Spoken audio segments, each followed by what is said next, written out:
আজি আমি পলিটিকেল সায়েন্সৰ যোনখন পলিটিকেল থিয়ৰী পেপাৰ আছে তাৰ আমি সেকেন্ড চেপ্টাৰটোৰ যোনটো টপিক ফ্ৰীডম হয় ফ্ৰীডমৰ ওপৰত অকণমান আলোচনা কৰিম। ফ্ৰীডম অৰ্থাৎ হৈছে স্বাধীনতা। তো আমি সকলোৱে কওঁ সকলোৱে জানো যে আমি এখন স্বাধীন দেশৰ নাগৰিক হয়। অসমখন হওক ভাৰতখন হওক এখন স্বাধীন ৰাষ্ট্ৰ, এখন স্বাধীন দেশ আৰু আমি সেই দেশৰ নাগৰিক হয়। তো এইবোৰ কথা আমি সকলোৱে জানো সকলোৱে পাতো, কিন্তু কথা হ'ল এতিয়া ফ্ৰীডম বা স্বাধীনতা বা স্বাধীন অৰ্থ কি হয়, এই যোনটো শব্দ এই শব্দটোৰ অৰ্থ কি আমি সেইটো আজি আলোচনা কৰিম। আলোচনা কৰাৰ আগতে আমি এটা সৰু উদাহৰণ আমি চাওঁ, ঠিক আছে। আজি সাপোজ মোৰ এযোৰ ক'লা কাপোৰ পিন্ধিবলৈ মন গ'ল, কিন্তু ক'লা কাপোৰযোৰ পিন্ধিবলৈ যাওঁতে মোক কোনোবাই মানা কৰিলে, মাহঁতে হওক বা মোৰ বন্ধু বান্ধৱীয়ে হওক, তেওঁলোকে মোক মানা কৰিলে আৰু ক'লে যে তই ক'লা কাপোৰযোৰ নিপিন্ধিবি, কিন্তু মোৰ পিন্ধিবলৈ বহুত মন।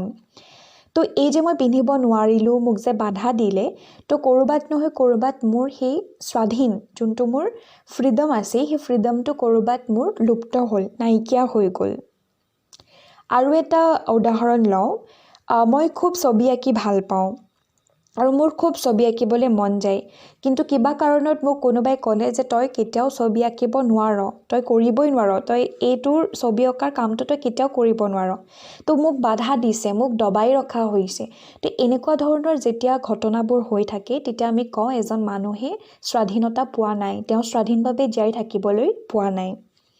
তো থুলমূলকৈ এই উদাহৰণৰ পৰা আমি এইটোৱে গম পালোঁ যে যেতিয়া আমি ফ্ৰীডম বুলি ক'ম, স্বাধীন বুলি ক'ম, তেতিয়া কি হ'ব লাগিব, এজন মানুহে তেওঁ নিজৰ ইচ্ছামতে জীয়াই থাকিবলৈ পাব লাগিব। তেওঁ যি ভাল পায়, যি খাই ভাল পায়, যি কৰি ভাল পায়, যি পঢ়ি ভাল পায়, সেই বস্তুখিনি তেওঁলোক নিজৰ মতে চলিবলৈ পাব লাগিব। কোনোবাই যদি আহে ছেকেণ্ড পাৰ্চন এজনে যদি আহি পেলাই কয় যে তই এনেকৈ কৰিব নোৱাৰ বা তুমি এইখিনি কাম কৰিব নোৱাৰা, এইখিনি তোমাৰ মতে হ'ব নোৱাৰিব, তো মোৰ যেতিয়া মই বিচাৰোঁ কিবা এটা কামৰ কাৰণে যেতিয়া মোৰ মন যায় কৰিবলৈ কিন্তু মই কৰিব নোৱাৰোঁ, তেতিয়া অৰ্থত তাৰ অৰ্থটো কি হ'ল যে মই স্বাধীনভাৱে থাকিবলৈ পোৱা নাই, ঠিক আছে।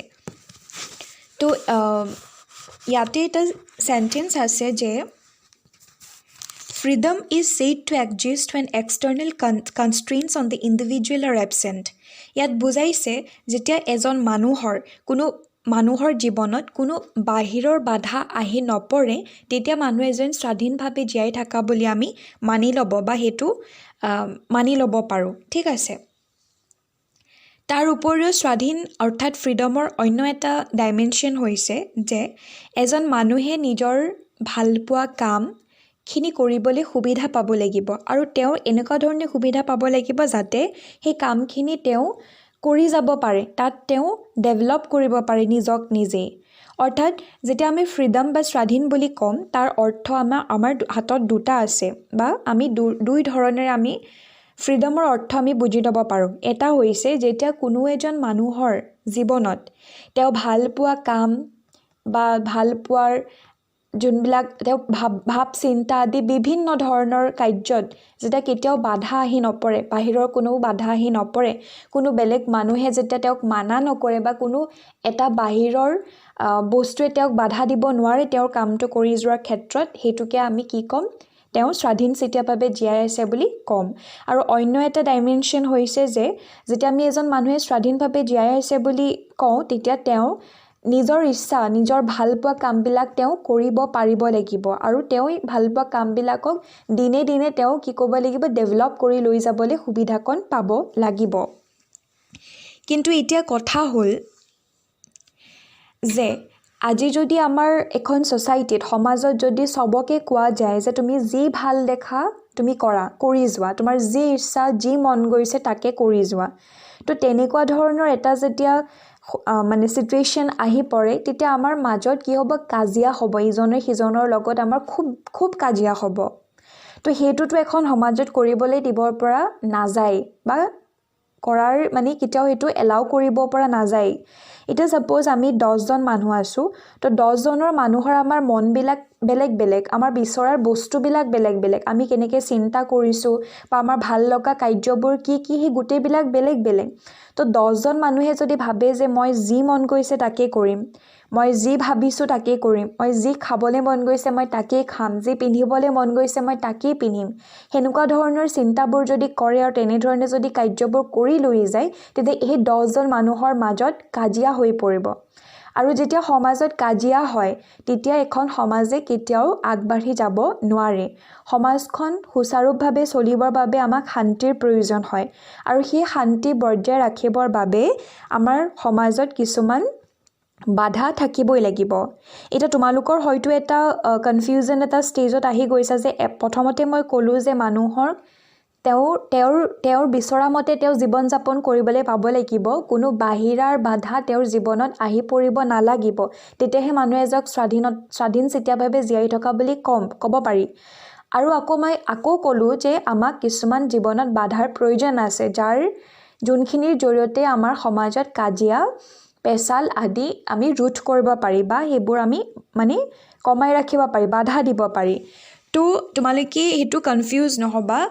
কথা হ'ল যে যদিও আমাক দৰকাৰ হয়, ফ্ৰীডম দৰকাৰ হয়, আমাৰ নিজৰ ইচ্ছামতে জীয়াই থাকিবলৈ যদিও আমাৰ সেই সুবিধাকণ প্ৰয়োজন হয়, তথাপিতো আমাক কমপ্লিট ফ্ৰীডম অৰ্থাৎ আমি সম্পূৰ্ণভাৱে স্বাধীন চিতীয়াকৈ জীয়াই থাকিব নোৱাৰোঁ, আমাক কিছুমান বাধা লাগিব জীৱনত।